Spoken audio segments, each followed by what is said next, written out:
Hi, this is Mike Leonard, and this is Friday Night Photoshop. Tonight, I'm going to be talking about Adobe Camera Raw. So let's talk about RAW files. What is a RAW file? Well, the way I like to describe it, RAW file is this way. Let's say you're going to be cooking a recipe tonight. So you go to the grocery store and you come home with a bag of groceries. So you start cooking, then all of a sudden you realize, oh, son of a gun, I forgot an ingredient. What do? You go back to the store to buy that ingredient. But the store is closed and you can't buy it. So you have to punt, you have to make do with what you got. Well, that's like a JPEG file. What if you had the ability to go to that same store and when you went shopping, what if you could bring home the entire contents of the store? The canned goods aisle, the dairy, the frozen foods, the meat department, the deli, the produce, you get the idea. What if you could bring everything home? Well, that's a RAW file.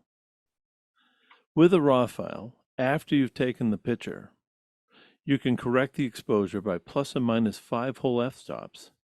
You can correct or change for the white balance if you accidentally shot in auto, right? You can fix for lens distortions. You can sharpen and remove noise, grain that's in the shot. You can change dozens of other parameters. But here's one fact I'd like you just to think about next time you're out taking pictures. Saving an image as only a JPEG file can eliminate as much as 80% of the available image captured by the image sensor in the camera, depending upon the mode in which you're capturing your JPEGs. So you might have this really nice high-end camera, you go out, you take pictures, but you're only bringing back 20% of what you saw. That's not good. And if you're going to try and edit that, you're really limited. This is why you have that camera, and you really do want to capture in RAW mode. So how do we do that? Let's take a look at the interface. I'm now in Adobe Bridge, and I'm going to open a RAW file. And here's an image that was contributed by our newest member, Julie Scala, who sent this image. Thank you, Julie. This is a photo that she took, and she captured this in RAW. The reason I know it's RAW, first tip off was the file extension. It was a .cr2, which is what Canon uses for their RAW files. If you have a Nikon, it'll be a .nef. If you have a Sony, it'll be a different one. I think it's a .awr or ARW. Now, if you have a digital phone, you can mostly capture in RAW in a lot of these newer phones, and it's called a DNG file, which is a digital negative file. So we'll talk more about DNG files here in a little bit. But what I'd like to walk you through here is just the interface for Adobe Camera Raw. So when we open up a RAW file, we get this. First of all, we've got some information. We've got a histogram up here, and this even tells us the file name way up top here. And this was taken with a Canon EOS Rebel T2i. Now, this might look a little intimidating, but don't be intimidated because this really is pretty intuitive. There's a lot to it. So let's see what we're doing. The first thing I like to do is think of gravity, where you start at the top and we're just going to work our way all the way down. So the first thing we're going to do is under the edit mode, we can just go and hit auto and see what it thinks it should do. And look at that. It illuminated this just a little bit. I kind of like that. By the way, I'm going to jump ahead here. Down below, we've got this little toggle where I can click on this, and this is going to show where we were. That's the starting point. And then I click again, and it's going to show me what changes we've made in this particular panel. The next thing down is the profile, which is the camera standard. We've got a bunch of different standards that we can choose here, and some of these might put you into a mode that's going to be giving you a better looking image. There's even black and white. If you wanted to tip the image to black and white, there are ways to do that right there. But for the most part, I either leave this in Adobe Standard or I will just leave it in the default that it comes in. Next, I'm going to open up this basic. You notice how these little carets go from left to right here. This one's pointing to basic. Well, if I open this up, this is going to open up all the sliders that are under this basic. The first thing we see here is white balance. Remember from before when we were talking about white balance in a camera, I always like to set the white balance out in the field because this is one step I don't have to do here. But if I wanted to, or if I had to, when I click on this, look at all the options that I've got. Because this is a raw file, remember it's like having the whole grocery store there. I can go back and go reshopping. So let's say if this might be better in the shade, so I can click shade. And I kind of like that because this bird is kind of shaded, isn't it? So I'll leave it at that white balance. But if I wanted to go gray digging, that's where you take this little eyedropper and then you go and you click on something that you know should be gray. And what this will do is it will then force that to be gray and it'll adjust all the rest of the colors in the scene accordingly. But in this case, I'll just stick with shade. Now, if I wanted to change the color temperature, I could do it right here. I could do this customize where I could warm this up or I could cool it down. Maybe I'd like to have this looking a little bit warmer, and maybe I'll go right there with it. This now, of course, becomes custom when you do that, and that's fine. And then we've got tint from magenta to green, and I think I like that right where it was. So I'm just going to leave it right where it was. Now, we have exposure, and by the way, if you hover over these, a couple of things happen. You'll notice it gives you a little tutorial about what that slider does, and we get scrubbies. You see how my cursor goes from the arrow to the little left and right with a fist? If I just click on my mouse, left click, and move my mouse back and forth, I can go and adjust that particular parameter. I don't have to come over here and click specifically on this little head. I can, but I don't have to. So there's exposure. And remember I said +5? Look at how bright you can go. All the way down to -5? Look how dark you can go. All right, so that's something to consider, another reason why you want to be capturing in RAW mode. Now, contrast is, as you might guess, if I bring this down, it looks a little pale. If I bring this up, it's a little too contrasty. So, and if you double click on these, they'll go back to the default, by the way. Highlights. This affects just the brightest parts in the scene. So you see the background where it's a little hot in some spots? Well, I can just tone those down without affecting the dark areas in the image. Shadow, as you might imagine, is just the reverse. See, I can bring up the body of that bird without really affecting the background. It's just because this is a shadow detail. Now we have absolute whites. This is the whitest part of the picture. And then blacks. This is the darkest part of the image. Now, as I do this, you probably notice that the histogram up here is bouncing around. Now, as I do this, you might notice that the histogram up here is bouncing around concurrently.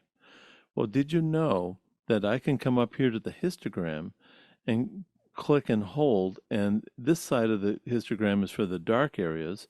This area up here is for the lighter areas in the scene.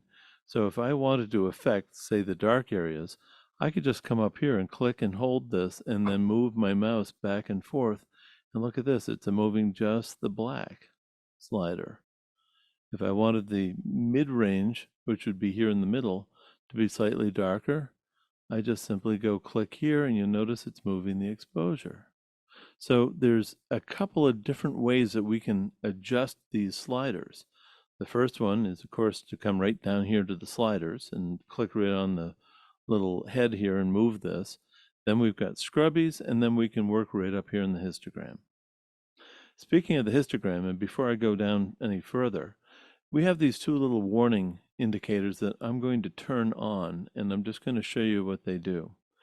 If you have a scene that's too dark, if I bring this all the way down, and I'm going to have to bring this way down, you'll see how that goes blue.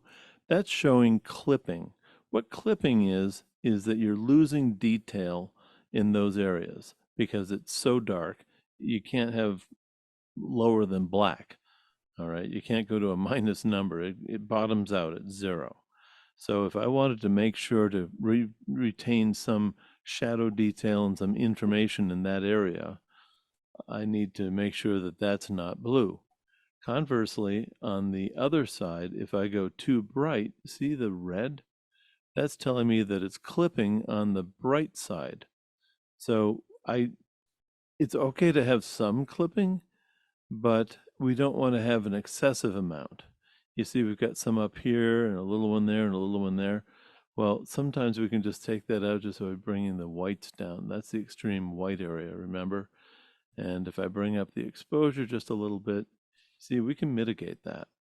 And contrast will also play a factor in this as well. Now, once we're done, I don't always keep these on, and I can shut these off. This scene doesn't have a whole lot of high contrast in it, so I'm not too concerned that I'm going to be clipping. By the way, if you're shooting a chrome, like a bumper on a car, don't be surprised if you don't see the clipping light on all the time, or if you are taking a picture of that includes the sun, there's hardly any case where you're not going to get that not to clip because it's so bright. Okay, so we've just talked about the clipping up here and the fact I've just turned those off. And I'm going to continue back down here. And the next one that we see is texture. This is like a low frequency sharpening tool. As I bring this up, you'll notice that I can make the image look sharper or I can make it look softer. It all has to do with the texture in the scene. If I had a wall with bricks versus a wall with cement blocks, which are much bigger than bricks, this would probably work more on the bricks than on the cement bricks because this is looking for some of the finer detail. So in this case, this just really sharpened up the head of the bird and it made the feathers look pretty good. Clarity, anybody remember what this used to be called in the first version of Photoshop? I always love this. I think it's a great trivia question. Okay, not hearing anybody. Clarity used to be called punch in the first versions of Photoshop, because if you bring this up, doesn't that just make the picture look a little more punchy? And if I bring it down, it goes really soft. And this I call the hallmark card effect. This is where you want to make everything look really soft and dreamy. This is a really good thing for faces sometimes, particularly faces where you might want to give it a little bit of a glow and soften the skin. But in this case, I'm not going to do a whole lot with this. I'm just going to leave it right there. Dehaze is just what you might believe. If you have a lot of fog in the scene, well, this will certainly cut through the fog. And conversely, you can add fog to the scene. Sometimes this can be really useful if you've got a very contrasty image. Lots of dark blacks and lots of real bright whites. So in this case, I'm just going to pull this back just a little bit because I kind of like the ability to see the bird, the background. I might go back up here and adjust the contrast just to make that stand out just a little bit more. All right, then the last two sliders under the basic setting, one is called vibrance and one is called saturation.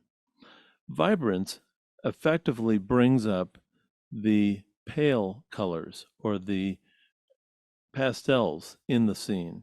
It works on them in particular, and it excludes flesh tones.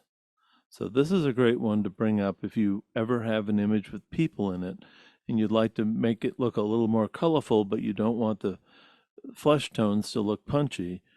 Vibrance is a great one to go with. Now, saturation, by comparison, brings everything up. I call it the sunburn effect. Everything comes up and it looks really too bright at times. So I'm more of one to bring up the vibrance. And, you know, sometimes I'll bring the saturation down just a little bit, just so this way I've got a little more color where I want it to be, but it's not so splashy that it's too colorful. So now I've just brought up the muted colors to make them be a little more in contrast with the brighter colors. Now, before I move on, I'm just going to come right down here to this little toggle, and we're going to look at where we started and then where we're ending. This is where we started with this image. Anybody remember that? And this is where I'm at right now. So that's just with the very first basic controls. And we've got a few more to go to here. Now, when I'm editing a photo, I don't necessarily go to every one of these options. I'll show you what these are. Curve or tone curve gives you a little more control over the tonality in the image. This is where I can take maybe just the middle tones, and by moving this up and down, I can affect just the mid-range. Or I can come take the bright areas and bring them down. You see, it's really subtle. And I can adjust the dark areas to be darker or lighter. Typically, I don't do too much with the curves because I feel that I can typically get what I want by using these controls over here with the exposure, contrast, highlight, shadows, and so forth. But if you needed to go to a further degree, well, there are curves. Next one down is detail. And this is one that I use a lot. If there's one thing that you need to remember about detail, is this one right here is masking, and this is where you want to start. If you think of this masking as being like the equator on the Earth, and all the controls above it are to the north, and all the controls below it are to the south. Now, the key to using this is you hold the Alt key down, and then you left click and hold, and you move this over, and you notice what's happening here? We're seeing, as I slide this over, we're seeing what looks like a drawing of this image. I'll go all the way over. Now I'm going to come back just a little bit. Now this image was taken at an ISO of 640. So there's not a great deal of grain in this shot, but there is some. If you look at this, there's a little bit of noise or a little bit of grain that you can see. Now I got to come out of this to show you with the cursor. If you look right here in this piece of wood that's a little blurry right in this area here. All right, let me go back to this. You'll notice that it looks just a little bit grainy there. Well, I'm going to move this over until that grain is pretty much a solid black. And in fact, I'm going to move this over even a little bit more to about right there. Now, here's how I want you to think. Everything that's white in this scene, the controls above this masking or equator will take effect. Everything that's black in this scene, the controls to the south of the masking adjustment will be affecting that area. So in this case, I would like to sharpen this, but I don't want to sharpen the noise in the picture, because you see, if I bring this back, I don't want to sharpen all that noise. Look at the noise down below.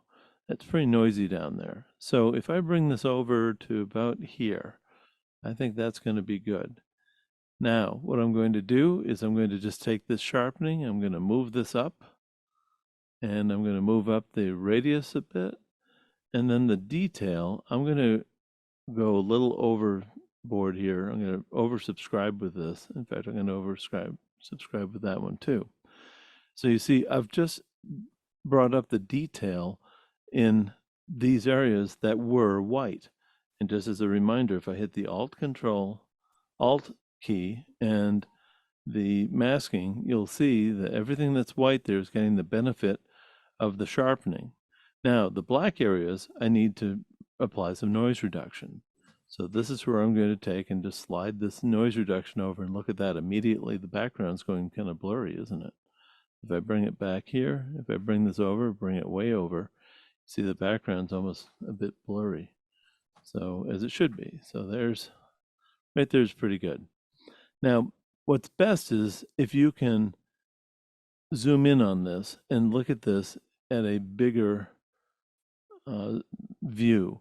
They say 100% is really a good place to be. And I'm just going to move this up just so we see this part of the bird. Now, remember this before and after toggle. I can shut this off, And that's where we were. And if I turn this on, that's where we are now. See, I had to do a fair amount of lightening to this. I see a lot of color noise in here, so I'm going to come to this color noise reduction and just slide that right over. See, with this all the way down, you can probably see some speckles of color in there. That's just color noise. Well, I can just bring that right up to 100, and that cleans up most of the noise right there. Now, I'm going to bring this detail back just a little bit because that's adding a little bit too much noise. When you sharpen an image, you're actually adding noise to the image. That's really what you're doing. And so I'm just going to bring this up to about right there. Again, if we look at the before and after, I think you'll see that that's a little sharper, and it certainly is a little bit lighter. And for the noise reduction, if I just bring this all the way down, you see how grainy that is, including the background? Well, I just want to get rid of that grain. By the way, if I didn't do this masking, look at what happens. If I bring this all the way down, and if I bring down the noise reduction, I am now enhancing the grain. So this is why we really want to use this masking first to figure out, okay, where do we want the noise reduction? Where do we want the enhancement to be? And I'm going to leave it right there. And I'm going to bring up this noise reduction, and that's going to clean up this background a little bit here. And I am going to bring up the detail just a little bit more because I'd like that to be a little bit sharper. Looks like this was taken a little bit out of focus.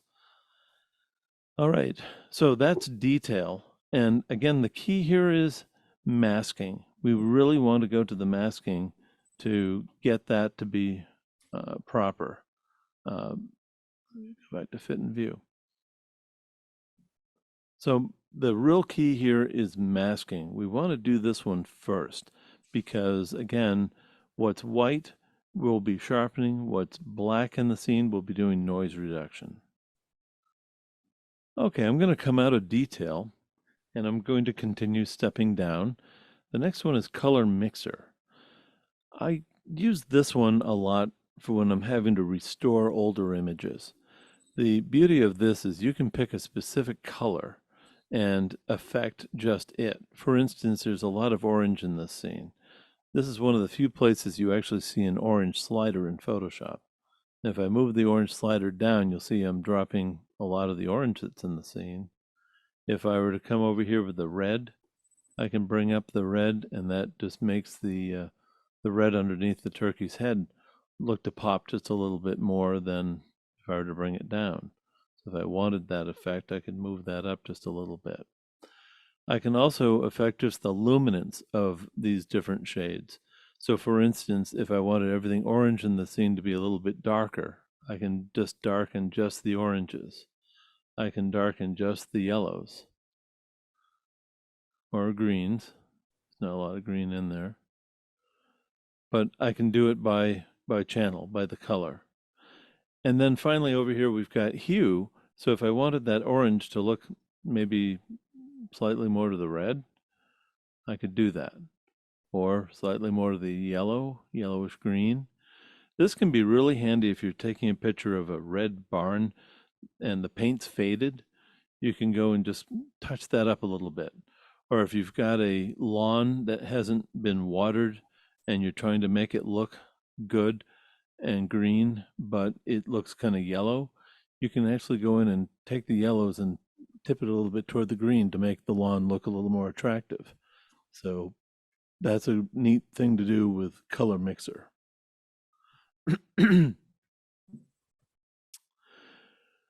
Color grading is something that came out of the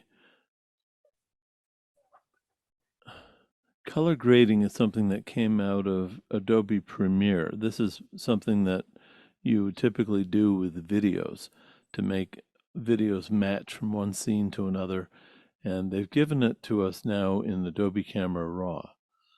I don't use this that often because, once again, I'm more familiar with the channel mixer. But in this case, if I wanted to take just the shadows or the dark areas, I could actually take this and move this in a particular direction. You'll notice how the dark areas are leaning to whatever color I'm leaning this toward. Now, if I double click, that should go right back to the middle. If I go to the midtones, I can do the same thing to offer this up to look a certain way. This is good for toning an image if that's your interest.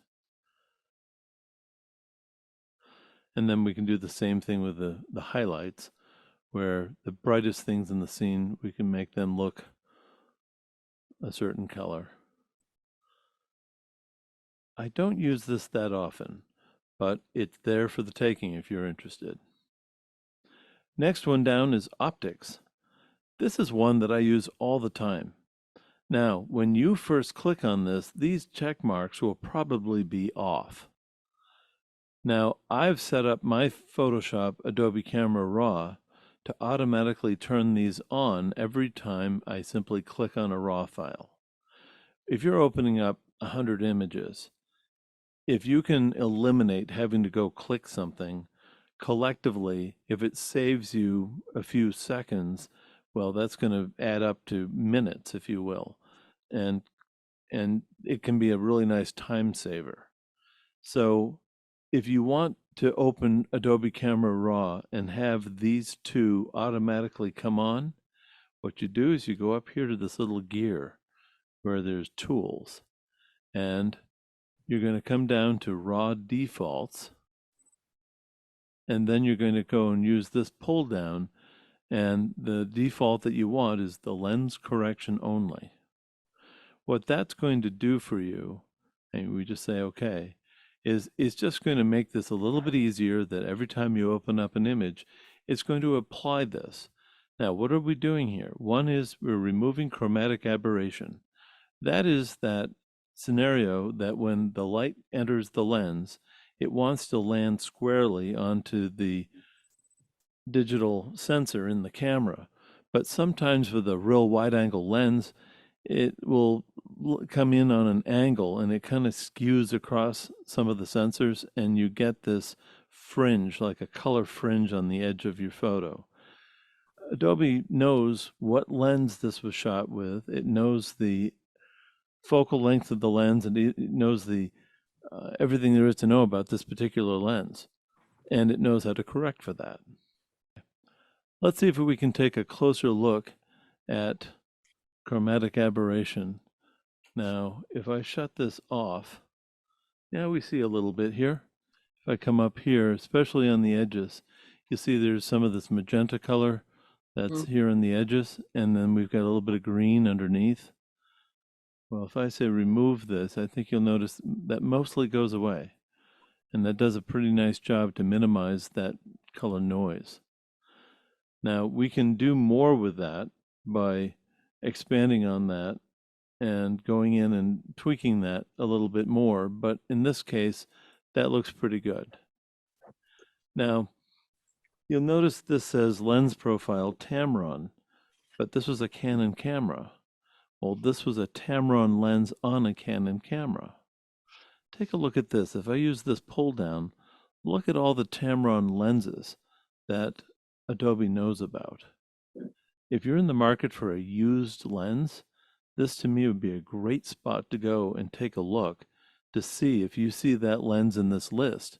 And if you do, well, you know that Adobe recognizes that lens and it'll know how to apply the correction.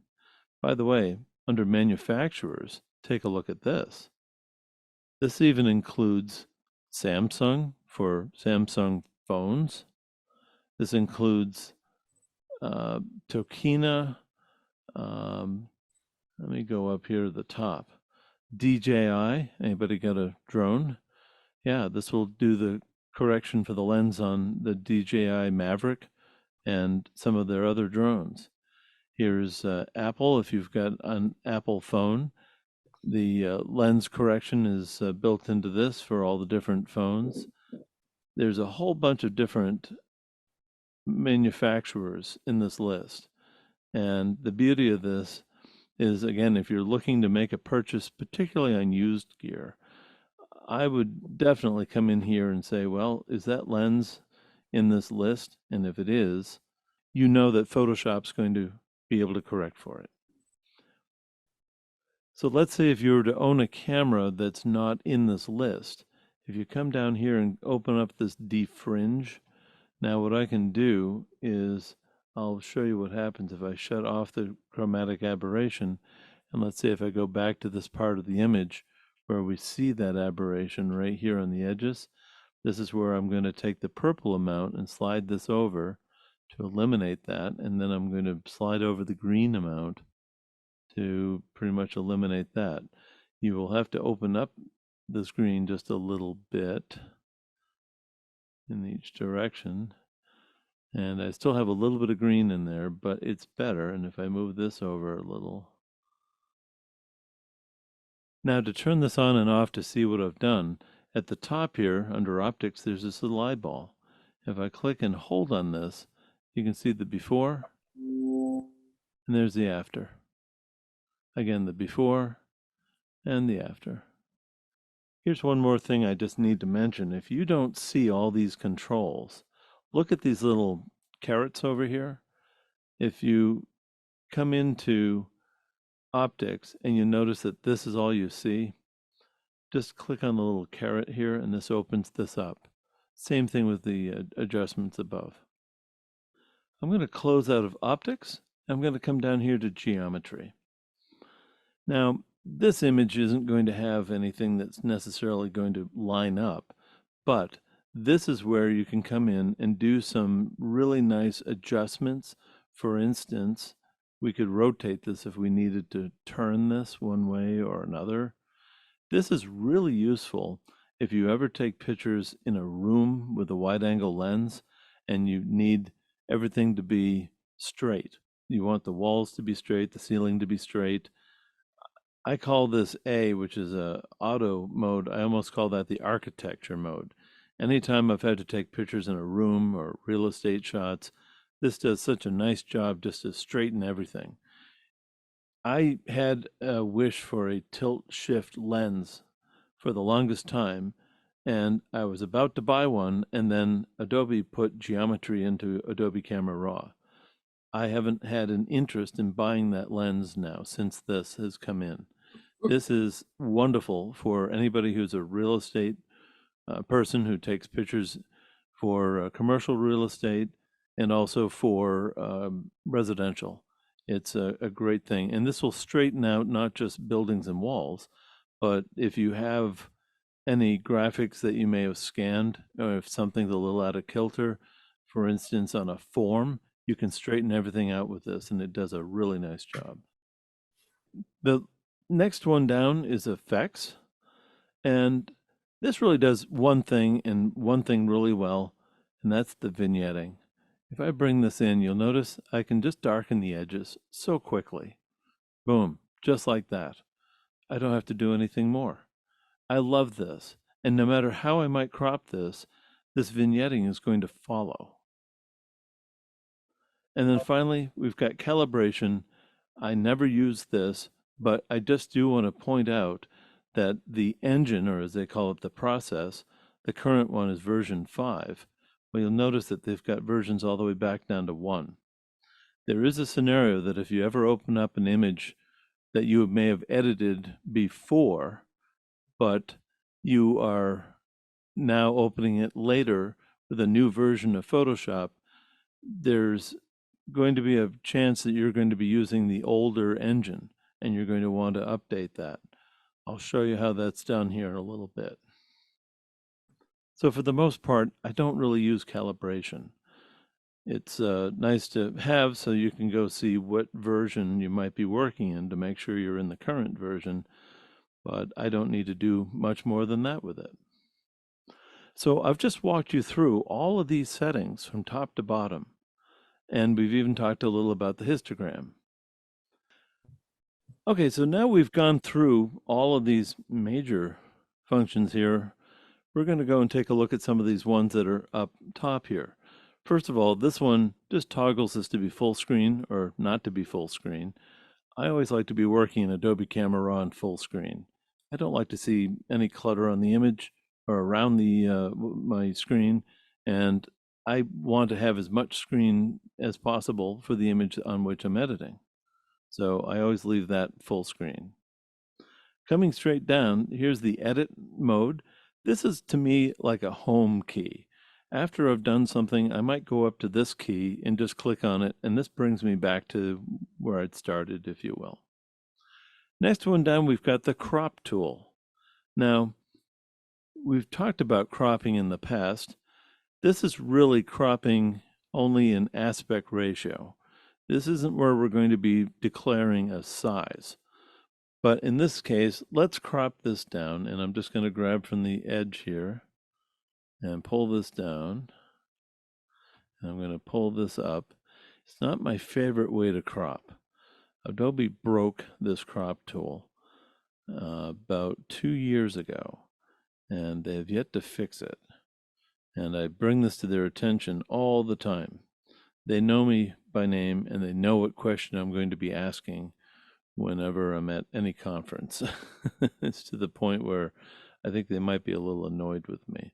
But that's okay, because sometimes the squeaky wheel gets the oil, right? So in this case, I'm going to crop out this bit of board here, and I'd actually like to get rid of this down here, but because this feather merges with it, I kind of need to see where that goes. And so I've just basically cropped this in. And by the way, when I do crop this, I do have some choices. 1 to 1 would be a square, right? 4 to 5 is for if I were to make an 8 by 10. These are some common size, 8.5 by 11. That's just a standard sheet of paper. 5 by 7. I think we've seen that in mats and mat sizes. 2 to 3 is 4 by 6, which is 8 by 12, which is 16 by 24, 20 by 30, etc. 3 to 4, these are more video ratios, isn't it? 3 to 4 is the old style TV sets. 16 by 9 is a high def TV set. And then we can have some custom ones where you can enter ones. If you have a picture frame that you might pick up, for instance, at a yard sale, and somebody might sell it to you for 50 cents because, where would you ever find a picture to fit in a frame that's 11 inches by 9 inches, for instance? Well, I know exactly where you'd find that. So you can put in the custom ratio, and you can put it in the actual inches if you don't want to do the math. So let's say if you needed 11 by 14. Well, you could just hit custom ratio and just put in 11 here by 14 and say okay, and that will create this opening to that aspect ratio. So in this case, I like this crop right here. Maybe I'll move this over just a little bit like that. And if I double click, this is just going to crop this for me just like that. So that's the crop tool. Next one down is the healing brush. Now we don't have a whole lot to heal here, but this is where you can remove spots or power lines and other distractions from your photo, just as it says. So in this case, there's not a whole lot to remove. Well, we could try one thing here, couldn't we? Maybe if I wanted to try to get rid of this right there. And usually it does a decent job. Maybe if I were to want to get rid of this and where this comes back in this direction, let's see what that does. Yeah, not too bad. I'll do that.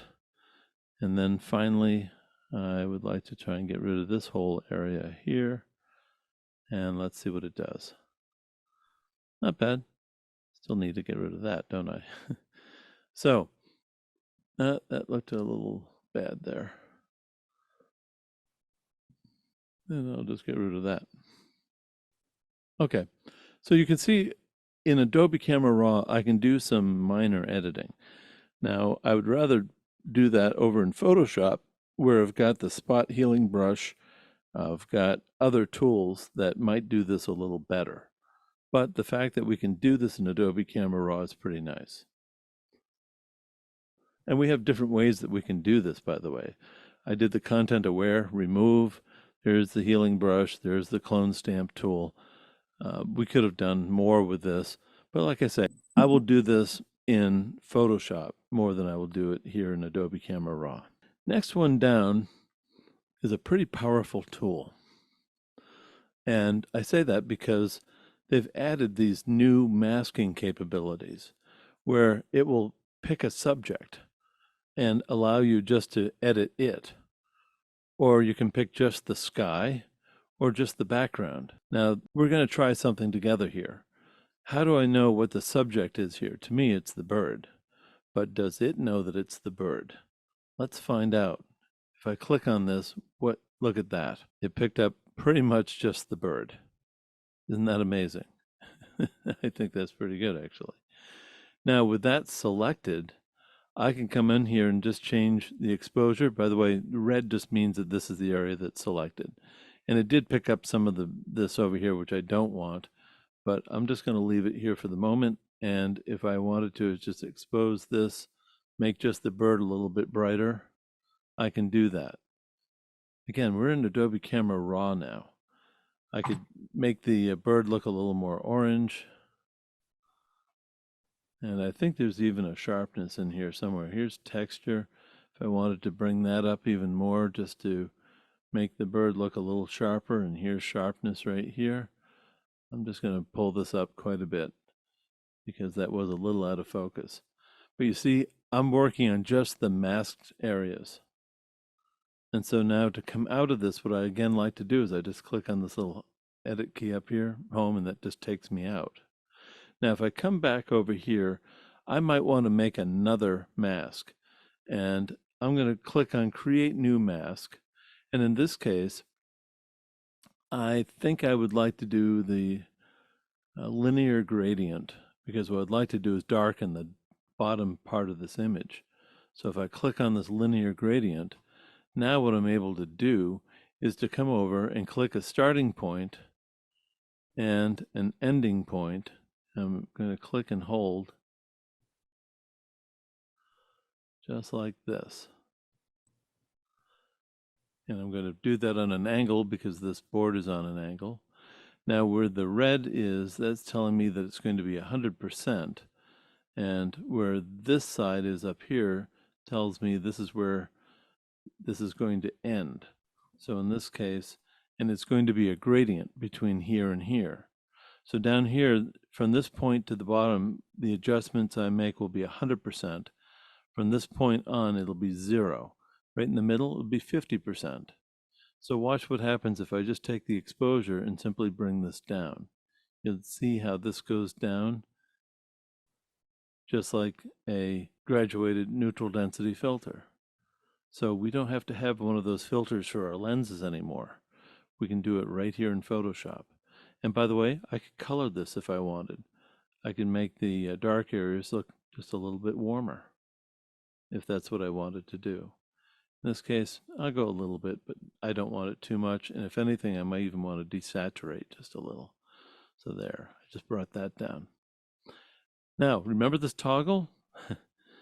This is where we started. This is where we're at now. Look at that. Okay, I'm going to come back up here to the home key.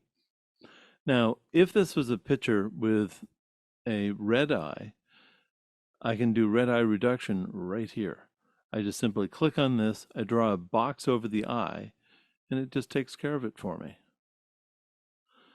And then I'll get to this one and the more settings in a moment. That's a little more advanced. The next thing I want to call to your attention is this little hyperlink on the very bottom. You know how before when I did the crop, I did that purely based on aspect ratio. Now I'm going to attach a size to this. Let's start right at the top again. Preset's going to be custom. Color space, well, I'm doing Adobe RGB. That's assuming I'm going to be printing this. However, if I'm going to be putting this into a competition or into a display, for instance, I'd probably want to have sRGB. And if I'm sending this off to Walmart or Walgreens, they're going to want to have sRGB. That's the color space that's required so that the colors that you've got on your screen will match what comes out there. If you have an Adobe RGB color set up at your home with a printer and that's your color space, then you'd be choosing Adobe RGB. And then there's some people who use ProPhoto, which is an even bigger gamut of colors. And if that's what you're doing, then you choose ProPhoto. Now, for image sizing, what we can look at here are many different things. There's width and height, dimensions, long side, short side, megapixels, and percentage. I use long side and short side the most. So in the long side, let's say if I were to make this 12, well, I know this is a 2 to 3 aspect ratio. This is going to do the math, and already it's telling me that the short side is going to be 8. Now, if I were to make this an 8 by 10, we know that's not going to work because 10 isn't going to give us 8. It's only going to be 6.67 in proportion. Keeping in mind that this is always doing the sizing in proportion. So if you have a circle on the screen, it's going to remain a circle. It's not going to become an oval or look like an egg. So it's going to be remaining that way. And then if we're printing, again, 300 dpi would be the size that we're going to want. If you own an Epson printer, that would be 360. Now, what if we needed to do this for screen resolution? That's where we come over here and we choose pixels. And on the long side, maybe we want HD TV, which is 1920. Now, that's not going to work because the small side on HD TV is actually 1080. So this is where I would come in and choose the short side and make this 1080. And now what we've just done is to size this to fit into your high-def TV set without it going over and without there being black around the entire frame. So this would mean 1080 from the top of the screen to the bottom of the screen, it'll be filled. Left to right, however, it won't be entirely filled because it's not 1920, it's actually 1620. So we'll have pillars with this, but we'll see everything. And that's okay because this is a vertical image anyway. That's going to work out pretty good, and we don't need to worry about resolution. I never use the output sharpening, and smart objects can be a whole nother discussion for a whole nother night for Friday Night Photoshop. Now, everything I've done, all these controls that I've adjusted here, there's got to be a way to remember all this stuff, because what if I wanted to apply all this to another image? Because maybe I'm going to take a series of images and I don't want to spend all this time on every image. Well, if I click either open or done, you don't want to hit cancel. If I hit done, this is going to close that image, and you'll see that I've got it over here in Bridge. But notice that there's a couple of new icons that are above this. This first one tells me that this image has been cropped. The next icon over here tells me that there's been some adjustments made to it. This is a good time to mention that all the editing that I'm doing to this image is what we call non-destructive. It's not anything that I can't undo. I can go and open this image again back into Adobe Camera Raw, and I will have the same facilities starting right where I left off to be able to go in here and make adjustments to this image. Now, what if I needed to do a couple of different iterations of this, but I wanted to save each one? This is where we could create a snapshot. Wouldn't it be really nice if I didn't have to go and write down all these numbers, and under curves, write down everything I did there, and under color mixer, everything I did there, and color grading, and so on and so forth? Well, all of this is put into what's known as a sidecar file. And that's what we see in those little icons that are above over in Adobe Bridge. So in this case, I can come over here and under snapshots, I can create a snapshot of this. And look at this, it even tells me the date and the exact time. But I'm just going to call this version 1, V1. And I'm going to say, OK. Now, I could come in here and say, well, maybe I'd like to crop this differently. Maybe I'd like to do a 1-to-1 crop. And for that, I need to move this up, and I'm not going to see the feather on that bird. So maybe I'm going to do something like that right there. And now I'm going to come in and take a snapshot of that, and I have to choose this little option. And I'm going to call this V2, I'll just say 1:1, just so I know this is version 2, 1:1 crop. I'll say OK. Gee, maybe I would like to go and do something different with this. Maybe I'd like to do that same 2:3 aspect ratio, but instead of being a vertical, I'd like this to be a horizontal. So I'm going to flip that, and I'm going to bring this open, and I'm going to open this up a little bit more, and I don't like the way this crops. All right, so let's say if I wanted something like that. I don't like this over here, but let's just say that I wanted that. I could come over here. Oh, gee, maybe I'd like this to be a little more vignetted. So I'll just bring this in a little bit more like that. Now, I'm not suggesting that anything's right or wrong here, but just for example's sake here, I'm going to come in here and make another snapshot. I'm just going to call this V3 dash maybe H for horizontal. All right, you can call it whatever you want. So I've just made 3 iterations of this.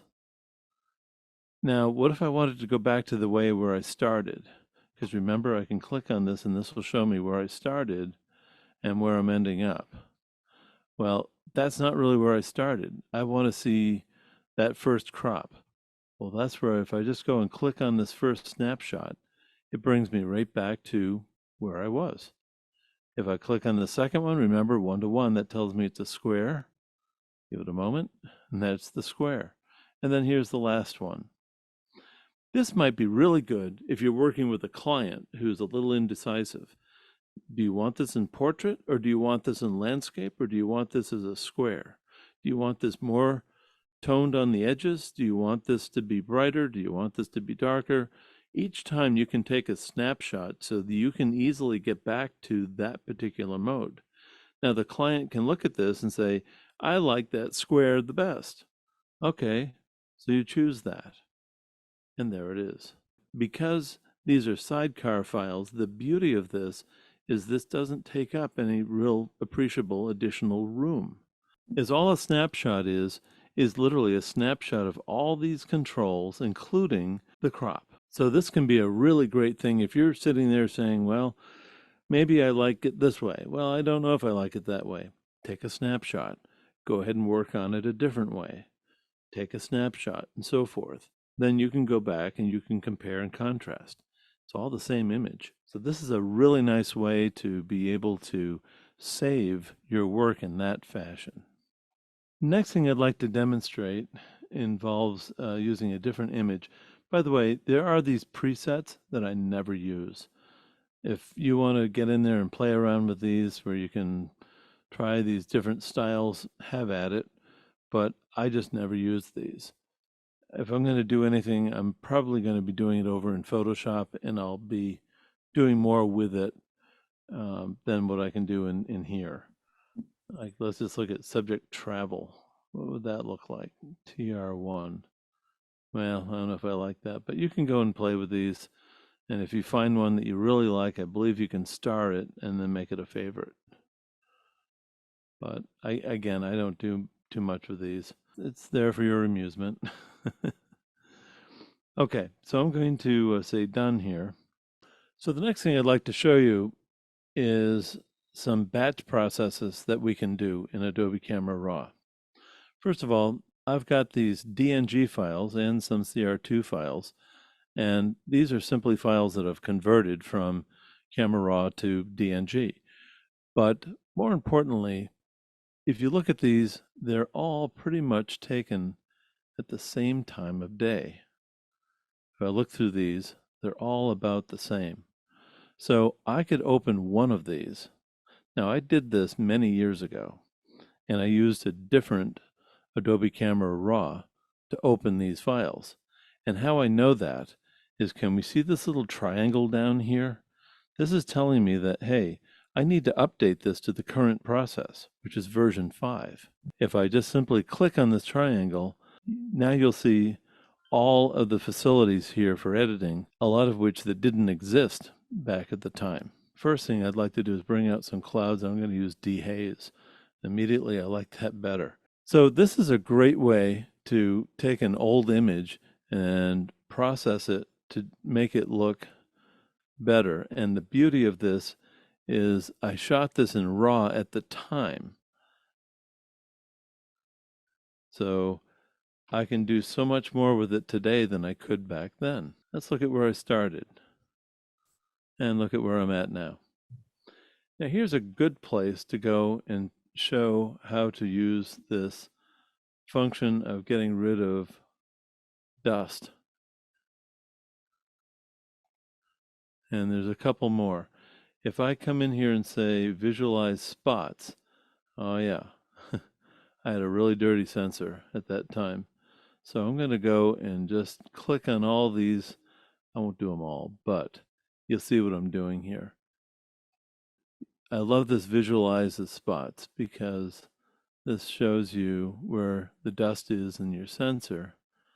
And all I have to do is just go and click on these, and you'll see that it's doing a really nice job just to fill these all in to make them look better. Okay.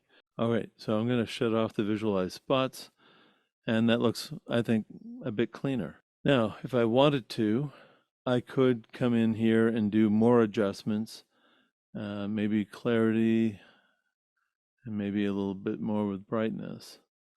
But let's say I like it just the way that is. I do think this area here should be a little bit darker. So this might be a case where I come up here and I grab the radial gradient and I just draw around this area, and I'm just going to say bring just the highlights down, because that is just a little bit hot, and maybe I'll bring the whites down just a little bit too. Okay, so I just quickly went and did that. All right, so I've edited this image, and I'm going to say done. This image is just the way I want it. This one is not, nor is this one or this one or this one. But I would like them to all be the same. So how am I going to do that? If I come to this first image and go right-click, I can come down here to Develop Settings, and I can say Copy Settings. See what I did? I said right-click, Develop Settings, Copy Settings. I'm going to choose that. Now I'm going to come and I'm going to click on this one, and I'm going to shift-click on this last one over here. I'm going to exclude this one because that's a JPEG. But these are all RAW files. Now, if I right-click on any one of these and go back to Develop Settings, I can now say Paste Settings. Remember, I copied them from that first one. What I spend? Maybe 2 minutes editing that first one? Well, I don't want to have to spend 2 minutes on every subsequent image. I would like to go and apply what I did to that first one to all the others, because it was all the same lighting. And all I have to do is hit Paste Settings and watch what happens. These are all the settings I'm going to be adjusting, including masking. Because remember, I went in and I touched up that one part. So I want that.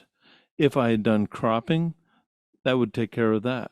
If I had done healing, which I kind of did with the getting rid of those dust spots. All right, so I'm going to say okay to this. Now watch what happens.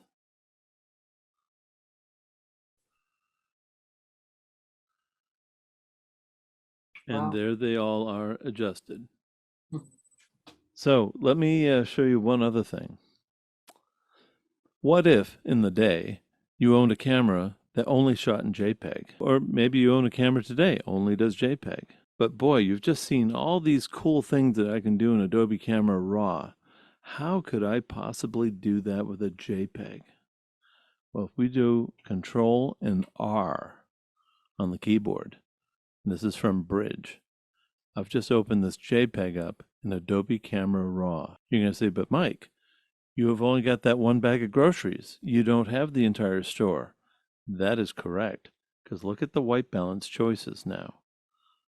I only have as shot, auto, and custom. I don't have all of the options of white balance like I did before. What about the optics?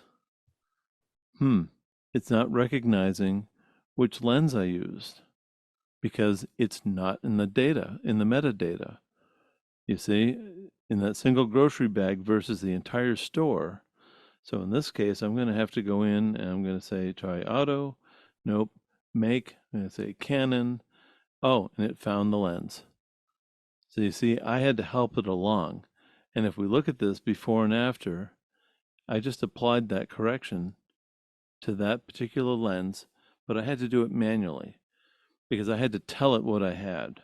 And I happen to know that I owned that 70 to 300 lens, so I got it right. So that's good.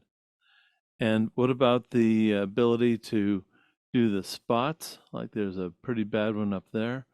Yeah, I got that ability. If I come in here and use visualize spots, I can come in here. This looks like a video game, where you have to go in and hit the spots, right?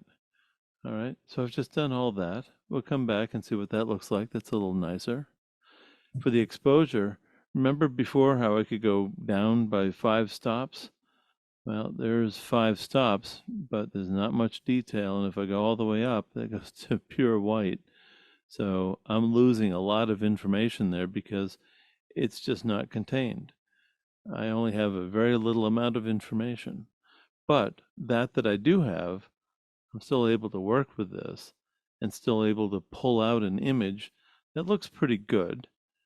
I'm going to say it's not going to be as good as the raw file, but I can still make this work if I had to, because look at all the things that I can do in Adobe Camera Raw. Now, because this is a compressed file, I'm going to want to come in here, use the noise reduction, but take a look at this. I have to trick this. I have to bump up the sharpening a little bit to get this masking. Now, if I hold the Alt key down, and remember this is the equator, look at all the noise in the sky. Yeah, that's a lot of that's JPEG noise. You wouldn't get that in the raw file. So if I bring this over to clean that up, I can now reduce that noise that's in the sky, bring up the detail just a little bit, bring up a little more sharpening. And what I might even do is come back over here and bring up a little more dehaze. There we go. Now, here's the before, including the dust spot. Here's the after. And I'll say done. Now watch what happens. This is a JPEG file, but it's got a sidecar file now affiliated with it. If I were to simply send this JPEG file out to somebody, it's not going to look like this. It's not going to be processed. What I would need to do would be to open this file with these adjustments. All this is just a little set of adjustments to say how to adjust these. And in here, I'm going to have to give this a size, or maybe I just say let it be the default size. And I'll just let it be the default size. And if I actually open this file, this is going to open this right into Adobe Photoshop. And then from here, I would save this as a JPEG file that would have incorporated all of these adjustments that I would then send to somebody. Because if I were to send just that first file without the instructions to go with it, the recipient will not get the file with all of the edits that you've just made. Here's one more example. Here's an image that I took and I did some processing so I could bring out some details in these dark areas. Now I did these all under the same light. And you see these are all pretty dark. In fact, they're all dark. Well, if I wanted to go and apply what I've done to this image to all the others, again, all I need to do is come in here to develop settings, copy settings, and then I'm going to click here and I'm going to shift click on this one down here. I'm going to right click and say develop settings, paste settings, and these are all the settings that I want to do. And I didn't do any masking or healing or cropping in this. If I had, I could apply those as well. So I'm just going to say OK, and this is going to step through just like that and apply all those settings to all those images. How long did that take? It took me more time to edit this first image to get it to be the way that I wanted. And now I've got all these other images all edited just like the first one. And I can do this one more time. Here's another image that I've done. In this case, it's a raw file, and I have not done any editing to it. So what I'd like to do here, I'm just going to click Auto just to see what this does. That's a good start. I think I'd like to warm this up a little bit, so I'm just going to come in here and warm that up. And then maybe I'll come into geometry and see if this will level the horizon for me. It did a little bit, and that's fine. And then what I think I need to do is bounce back here and bring up the texture. I would like the highlights to be a little darker. I really want that sky to be warm. I think I like that. I'm going to bring up the shadows. There we go. That's going to look a little bit nicer. Clarity, dehaze. All right, I think I like that. Again, I can toggle to see where we started, and then this is where I'm ending. So I'll just say done. Now I'm going to take this image, say develop settings, copy settings, and now I'm going to choose all of these, right click, develop settings, paste settings, and I didn't do any masking, healing, or cropping, or geometry. Oh, I did do geometry, so I do want to straighten that. I'll say OK, and this is going to go through and apply that same thing to all of them. So now I've just taken that first one and I've applied it to this whole series. And out of these, I think I like where the sun was in that one the most. So maybe that's my favorite one, and I'll just give it 5 stars. So I'll know to come back and see that later. So 2 things I'd like to finish up with here, and the first one is talking about HDR setting. If you are dealing with a contrasty image, you want to take multiple exposures of that like I did here. And in this case, I took 7 exposures. And I probably should have done even more to get more detail on this barn. But because these are raw files, remember I've got plus or minus 5 f-stops, so I can work with this and I know I can dig details out of this. But I really like the sky to be a little bit nicer. So what I can do is I can choose all 7 AEB or automatic bracketed exposure images and double click, and all 7 are going to open up into Adobe Camera Raw. Once they're all open, I'm going to shift click on this last one, and if I right click, I'm going to say merge to HDR. I could do Alt and M. This is going to go and find the best tonality out of the 7 images and put it together into a single image, and it's also going to do its best to align this. So if you were not on a tripod, it's going to move things around just as it needs to get this to be proper. And there it's just given me a quick preview of the final product. See, there's an exclamation up there, tells me that it's still working, but this is giving me the preview to show me, well, this is what we've got so far. Well, in this case, I want to continue with this, so I'm going to say merge. Now, what this is going to do is it's going to save this as a DNG file, which is a raw file. So I'll say, okay, let's save this as a raw file. And you can see down here, there's this little gas gauge. It says 1 image remaining. It's halfway there. It's still processing, but this is giving me an initial look at what the final is going to look like. Okay, it has just put the 7 images together into this one, and now I can process this just like a raw file. So in this case, I know I need to do a little more with the shadows, so I'm just going to bring that up, and the highlights can go down just a little bit darker. Maybe I'll move these blacks up just a little bit more. So again, I can see more on the barn, but this is where I might want to use the clarity and the dehaze. And then I would like to warm the whole thing up because that snow is a little bit blue. And you see I'm getting some nice detail on that barn. We can look at where we started again. That's where we started. And this is where we're ending. And again, this is 7 images. And Now I can go ahead and have the full ability to do cropping like I've done before. I can go through all these steps, and I could come into effects here and just do a little vignetting around the edges just to darken them. So that's how we make an HDR image. And then I would just say open, and this will bring me right into Adobe Photoshop, where I could then do further cropping or add text or whatever I might want to do. In this case, I'm just going to say done, and what that's going to do is save all those 7 into a DNG file, and I can go and open that DNG file anytime and work with it. And the final thing I want to talk about tonight is stitching.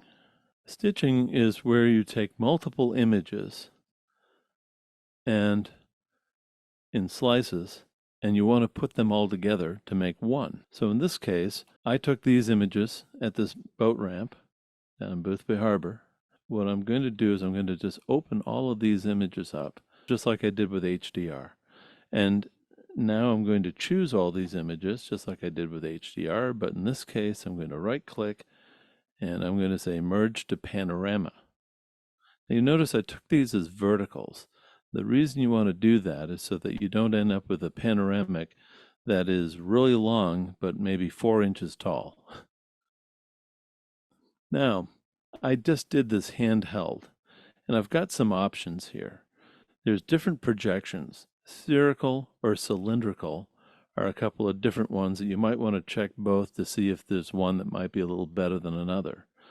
Perspective is the one that I use anytime I'm scanning something that's too big for my flatbed scanner.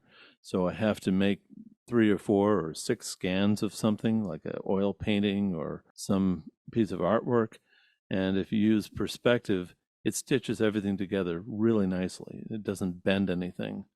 But in this case, I could take boundary warp and watch what happens. It's going to stretch the edges to make that fill the screen. And that doesn't look too bad. Alternately, I could use fill the edges, and it'll go and it'll do content aware, and it'll figure out what should be in there. And that can be pretty good too. I can also just say, let's auto crop. And this is going to crop this down just to eliminate where there's missing information. So I kind of like the auto crop. And I leave the auto settings turned on because if I shut this off, it gets me in a better ballpark.